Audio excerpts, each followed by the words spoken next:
You know, say what you will about Trump. I actually agree with everything he just said in this particular post, and I'm going to give you that.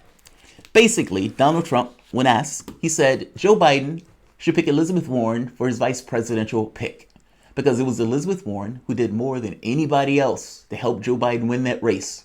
Trump even goes further and says Joe Biden would have never won that race without Elizabeth Warren staying in on Super Tuesday. Now, again, I like to point out here that Warren was running out of cash and spent her entire election telling people, I am not taking money from super PACs. I am just like Sanders. Him and I are 1-to-1.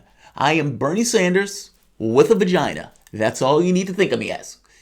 And then they realized that she's not really for Medicare for all, and all the smoke went up. Because at that point, it's like, if I can't trust you on your signature policy, how can I trust you on this other stuff? And then you have reports saying that they hadn't even thought it out because they didn't think people would ask him the specifics of the policy. Well, that makes you look bad. That makes you look dishonest. Now, the catch here is she stayed in the race. And in staying in the race, when you get to Super Tuesday, she splits the vote. And in splitting the vote, Joe Biden is basically able to climb over the numbers for Sanders, winning 3 or 4 additional states that he would have never won if Warren was in the race. Sanders was left bewildered as this person who said for the last 6 months that she hated and reviled super PACs, who now took a super PAC purely to stay in the race to do her job of splitting the vote. Now, tell me how Trump is wrong. That's exactly what took place. Sanders was bewildered, shocked that Warren didn't back him. Sanders apparently didn't have anybody watching the show because if he did, he would have known. Also, the fact that she was attacking you and the fact that she continued to split the vote and the fact that she didn't get out the race and back you and all of the other moderates got out the race, that should have given you some notice. But okay, it didn't give you notice. You're a better person than I am, less cynical. That means that you're more ineffective in doing what you need to do. So fair enough, fair enough, fair enough. But if you're asking me who should Joe Biden pick, yeah, Warren, why not? She put in the work. She put in the work. Now the question becomes, does Warren give you what you need in order to win the race? That's the rub. The fact that she was so diligent in assisting the Democratic Party in trying to stop Sanders. You want to know how diligent she was? All of these lefties believe that Warren was actually working behind the scenes with Sanders and that anything that Warren gets, she'd give it to Sanders. And Warren supporters was like, I don't understand why you're attacking us. Because what we knew was that she was full of shit. And that basically whatever delegate she was going to get, she was going to get. She was a political actor in 2016. When somebody tells you who they are, believe them. I had no reason to believe otherwise this time around, especially since all of her actions were undermining Sanders in a way that Sanders would never clarify.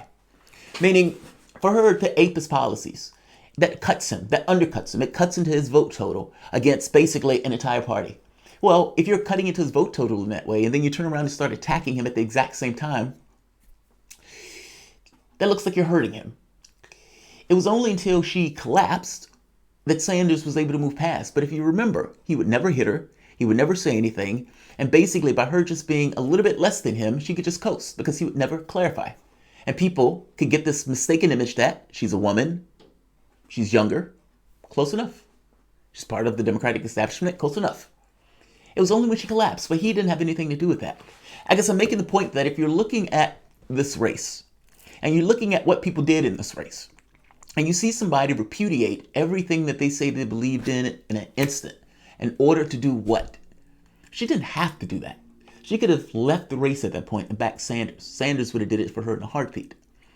She didn't get out the race, stayed in the race, and only got out the race on Super Tuesday when it was clear that his momentum had been smashed. Because at that point, if you remember, they thought, oh my God, he's going to take it all. He couldn't have taken it all, but he definitely could have taken more states, and it would have changed the character of this race. Also, Warren getting out at that momentous moment when the other conservative Democrats were getting out. Yes, that would have actually also had an effect on this race. I'm making the point that Warren was somewhat of a wild card in this race. Not a wild card in the sense of whether she could have swung it one way or the other. But she did have influence in her level of support, whether or not she could have transferred that support to Sanders, the perception that all of these people were effectively backing this other side. And the person who was supposedly ideologically closest to Warren, closest to Sanders, she wouldn't back him. I hope you understand what I mean. She does have an effect in this race that went beyond just her being a factor in this race. It did look like she was punitively going after Sanders and giving a love and embrace to Joe Biden, even when she was in this race. She understood where her butter was breaded, and that basically the establishment was probably going to end up winning this, especially if she was going to be working with them. Whether they talked about it in advance or not, I'm not shocked if they did. I mean, they were having Stop Sanders meetings, so I don't know why Elizabeth Warren would not have been a part of that. Elizabeth Warren had a relationship with Hillary Clinton going back to 2003. She was talking to Hillary Clinton in this particular election. We know Bill Clinton had already told Tal Perez, don't let Bernie folks take the party. I don't necessarily know why Hillary Clinton wouldn't be saying anything similar to Warren. Whether that's true or not, they still function, and if it was, all of them understood Sanders was not getting out there alive. Now, that didn't have to be that way, but Sanders ran the race in a particular way where he was in guardrails, and so it allowed it to be that way. But understand, all of them were on the same team. When they asked on that stage if Sanders didn't get enough delegates, would you rip it out of his cold, bloody hands? And every last person, even Warren, the person who all of these lefties breathlessly told us were also backing the left, all of them on that stage said yes. Bernie Sanders looked at Warren and said, A2 Warren?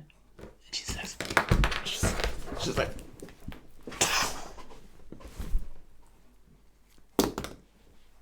stabbing him in the back. I'll leave it here. I don't want this video to be long. I just wanted to make it clear that Trump is right. Let me read his exact words. I think Elizabeth Warren is responsible for Joe Biden's win because she didn't drop out at Vermont. Bernie Sanders would have won every single state on Super Tuesday. I think he should pick Elizabeth Warren because Elizabeth Warren, more than any other person, including Jim Clyburn and including anybody you could name, is responsible for the win of Joe Biden. Referring to Trump, also the question of vice president would actually win his party's nomination. If he's going to win, and I don't know that because it makes it to the starting gate, if he makes it to the starting gate, but if he does make it to the starting gate, Warren is responsible. How am I wrong? How is Trump wrong? Trump is not wrong on this. He may be doing it to stir up shit, but he is not wrong by any stretch of the imagination. Gardner, Warren is likely to be the VP pick. I'll give it like 70. I think too. Gardner, I'm beginning to think the same. Like, you see all of these people who are saying, yeah, pick Warren, pick Warren, pick Warren. And the catch becomes, does Joe Biden believe that Warren can connect with the lefties that she needs to win in this race? Warren is not a handout to lefties. Now, I could be wrong on that. I mean, the far left, so fair enough. And there may be some lefties who still hang on to the notion, oh, Warren, great, and doesn't necessarily fully internalize what happened in this race with Warren effectively stabbing Sanders in the back while allowing Joe Biden to shuffle across the finish line on Super Tuesday. All of these states, by the way, if Warren had gotten out of this race and backed Sanders, the character of this race would have been different. However, you can't blame Warren when the candidate wasn't willing to do the hard work. It's not that, and that's why I like my feelings are that way about Sanders, because basically the things that you needed to do to win a race, prosecute your advantage, use that mob, the 30 million people that are backing your policies, use that, make that very clear that, look, if you back Medicare for all, expansion of Social Security, and getting rid of college debt, you get those people. And when they say, well, wait a minute, you should give us those people anyway, you say, I don't control those people, but I tell you they're going to need this if you want to get their vote. The point becomes you at that point are negotiating, even if you lose. You have leverage of 30 million people that are backing you. They would bellyache, they would boo-hoo, but so what? You're running in a political space. You're using the leverage that you have at your disposal, those human beings who are backing these very specific policies, and you make your complaints clear. You accept it or you don't. You win or you lose. Now, if the Democratic Party is so terrified of Trump, then taking concessions that the party already agrees with seems to be a small concession. However, if they care so much about not making concessions and not compromising that they're more willing for Trump to win, then that's also on the Democratic Party. If they come to you and they say, oh, you made us lose, you say, God damn right we made you lose. And we will do it again, year after year after year. We may not have the power to win, but as a group, we do have the power to make you lose. That needs to be the attitude you take. Don't take this weak nonsense of voter shaming. You're not a Democrat. Why should you give two shits about whether a Democrat wins or not if you are not a Democrat? And honestly, the position you need to take is outside of the political space. I am off this idea that politics works. Our political system is fundamentally broken. Any effect that is going to be had on that system is going to be had with people pulling themselves out and having some level of organization, even if it's loose organization, but definitely around this notion of support being given for X, but not Y. And be strong on that. That's the only way to get anything done. I am being very honest with you. From the standpoint of where the left needs to go, Joe Biden winning is the worst alternative for Joe Biden winning.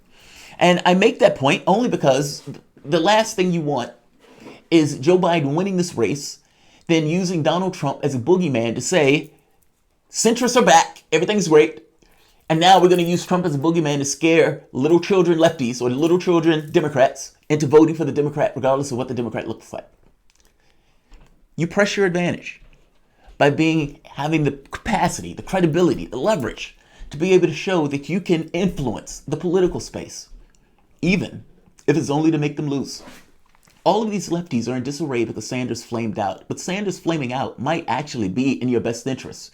It's true that he would have been a great person to kind of organize that stuff where all of these people could talk, communicate, and kind of make demands. But again, he gave over his support in the beginning, so that was never going to be the case. Sanders needs to be abandoned at this point. It's us. That's all it is. Pick your policies. Stand behind those policies in solidarity of no. You get our vote when you adopt these policies and stand and don't change from that. If that party continues to lose, then it loses. We, at that point, will need to organize into something. Meaning the very fact that you have 5 million people on the same page allows that 5 million people to start getting a little bit closer together in the way that they're thinking about their politics and to be more sharper in the way that they're making their choices. What fights to take, what fights not to take, what to put pressure on, what not to put pressure on, what are you willing to negotiate with? Meaning in my head, you have a spear, tip of the spear, Medicare for all is non-negotiable. Social Security and expansion of or getting rid of student debt is almost as non-negotiable. At this point, this has gone on for the last 40 years where the public has been raped. It's time for a change. And unfortunately, that time for a change can't take place in politics. The system is too broken and it's too utterly detached from anything that the public is thinking. Again, a man was chosen for the race that in no way reflects the policies of the Democratic Party. The man who actually won the policy argument was too weak to press that policy argument. And the left is supposed to give over all of their support to a party that in no way supports the policies that the majority of the public supports. Why? Why do you think that gets you anywhere? I'll leave it here. I'm not going to belabor the point. Like, share, subscribe. Princess Queen, repeating history all over again. Yes, they continuously repeat the same thing over and over again in respect of a different result. I am right on this. I swear to God, I am right on this. How you have done politics is wrong. Politics is not about them giving you anything. African Americans get taken advantage of by the Democratic Party because they vote 90% Democrat. They don't give you anything in that process because they already have it. They have too many other considerations to give you anything if they already have you in their pocket. They have all of these people pulling on them at all sorts. I'm making the point that you need to behave in similar terms. When the United States is trying to take a resource in a country, what does it do? It adds sanctions. It looks for things where it can use leverage by either the banking system. Maybe it has blockades or whatever. But it uses what it has at its disposal to put pressure on other countries in order to get the things that they want out of those other countries. Why are you doing politics any different than the way international relations function in politics? It's the same thing. The catch here is the Democratic Party has so cowed you into this belief that you should automatically vote Democrat. Then when your real power is not really in the party, your real power is outside of the party when you're not identifying with anything, just policy. This is what I want. You accept it or not. They can say no and they can lose. But at the very least, there's a certain degree of credibility in the fact that you gain the capacity to do that, which is in and of itself a power of leverage. Look, this is not necessarily the politics that I want. I would rather have the affirmative politics so I can put somebody in office and be proud of it.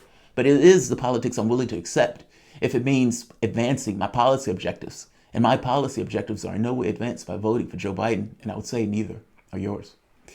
Like, share, subscribe. Thanks all.